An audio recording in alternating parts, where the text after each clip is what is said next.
ભુજમાં નવી રચાયેલી વિવિધ સમિતિઓ અંતર્ગત બુધવારે કારોબારી સમિતિના નવનિયુક્ત ચેરમેન કમલભાઈ ગઢવીએ વિધિવત રીતે પોતાનો પદભાર સંભાળી લીધો છે. પ્રમુખ શીતલબેન શાહના અધ્યક્ષસ્થાને યોજાયેલી સામાન્ય સભામાં કારોબારી સહિત અને 14 સમિતિઓના હોદ્દેદારોની જાહેરાત બાદ આજે કમલભાઈ ગઢવીએ કચેરી ખાતે પૂજા અર્ચના કરીને સત્તાવાર રીતે કામગીરીની શરૂઆત કરી હતી. આ પ્રસંગે ભારતીય જનતા પાર્ટીના વરિષ્ઠ હોદ્દેદારો, નગરસેવકો, પક્ષના સનિષ્ઠ કાર્યકર્તાઓ અને વિશાળ મિત્ર વર્તુળ મોટી સંખ્યામાં ઉપસ્થિત રહ્યા હતા. તેઓને પુષ્પગુચ્છ આપી તેમજ મીઠું મોઢું કરાવીને ઉજ્જવળ કાર્યકાળ માટે અંતઃપૂર્વક શુભેચ્છાઓ પાઠવી હતી. બીએપીએસ મંદિરના મુખ્ય કોઠારી વિવેક મંગલ સ્વામી અને સંતોએ પૂજન કરી આશીર્વાદ આપ્યા હતા. પદભાર ગ્રહણ કર્યા બાદ ભુજના વિકાસ અને શહેરીજનોની સમસ્યાઓ અંગે મક્કમતા દર્શાવવામાં આવી હતી. કારોબારી ચેરમેન કમલભાઈ ગઢવીએ જણાવ્યું હતું કે ભૂકંપ પછી ભુજ શહેરનો ભૌગોલિક વ્યાપ 56 ચોરસ કિલોમીટર કરતાં પણ વધુ વિસ્તારમાં વિસ્તર્યો છે અને ભુજ જ્યારે મહાનગર બનવા તરફ મક્કમ પગલે આગળ વધી રહ્યું છે ત્યારે તેની આંતરમાળખાકીય સમસ્યાઓ પણ અન્ય નગરપાલિકાઓ કરતાં ઘણી અલગ અને પડકારજનક છે. આગામી 5 વર્ષ દરમિયાન નગરપાલિકાની સમગ્ર ટીમ એક થઈને આ પડકારોનો સામનો કરવા કટિબદ્ધ છે. શહેરીજનોને પડતી મુશ્કેલીઓ નિવારવા માટે ખાસ કરીને પાકા રોડ, રસ્તા, આધુનિક સ્ટ્રીટ લાઇટ, પીવાનું શુદ્ધ પાણી અને ડ્રેનેજ લાઇન જેવી પાયાની સુવિધાઓના બાકી રહેલા તમામ કામોને સંપૂર્ણપણે ન્યાયપૂર્વક અને પ્રાથમિકતાના ધોરણે પૂર્ણ કરવાની ખાતરી આપવામાં આવી છે. ઉપરાંત શહેરના હાર્દ સમાન કૃષ્ણાજી પુલનું નિર્માણ કાર્ય અને સ્થાનિક પરિવહન માટે મહત્વની એવી સિટી બસ સેવાની સુવિધા વહેલી તકે સુદૃઢ બને તે દિશામાં વહીવટી પ્રક્રિયા ઝડપી બનાવવામાં આવશે. ભુજ શહેર વર્તમાન સમયમાં વૈશ્વિક પ્રવાસન નકશા પર કેન્દ્ર બિંદુ બન્યું હોવાથી સમગ્ર વિસ્તારમાં સફાઈ વ્યવસ્થા વધુ સઘન બનાવવી અનિવાર્ય બની છે.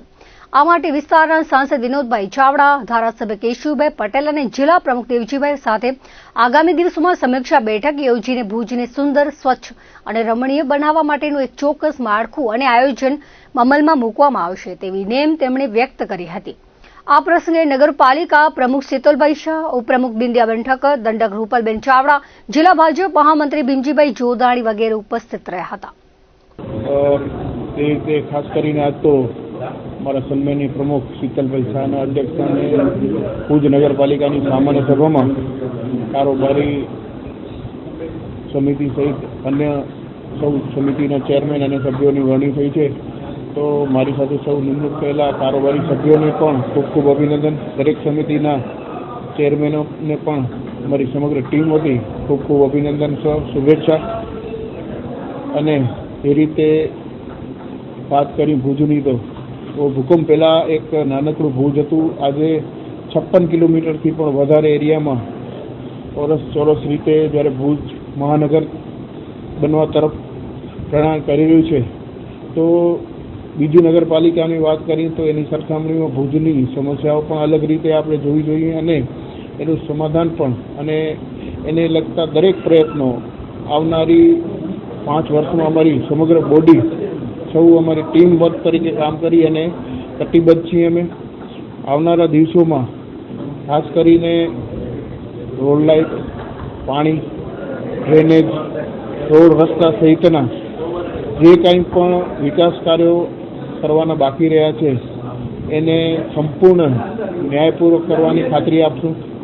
ગત વર્ષોમાં પણ જે રીતે ભારતીય જનતા પાર્ટીની અમારી બોડીએ ખૂબ સરસ કાર્ય કરેલા છે અને બાકી રહેતા વિકાસ કાર્યો, એક સિટી બસની વાત હોય, કૃષ્ણાજી પુલની વાત હોય કે પછી જ્યારે સમગ્ર વિશ્વના પર્યટનનું કેન્દ્ર છે આપણું ભુજ, તો સફાઈની બાબત હોય તો અમારા માનનીય સાંસદ શ્રી વિનોદભાઈ ચાવડાજી, માનનીય ધારાસભ્ય શ્રી આદરણીય કેશુભાઈ પટેલજી અને જિલ્લા પ્રમુખ આદરણીય દેવજીભાઈ સૌ સાથે અમે બેઠક કરી અને આવનારા દિવસોમાં ભુજને કઈ રીતે સ્વચ્છ, સુંદર બનાવવું તેનું એક આયોજન અમે સૌ ટીમ સાથે મળીને કર્યું છે અને આવનારા દિવસોમાં સમગ્ર ભુજને સ્વચ્છ અને રમણીય બનાવવાનું એક નેમ છે.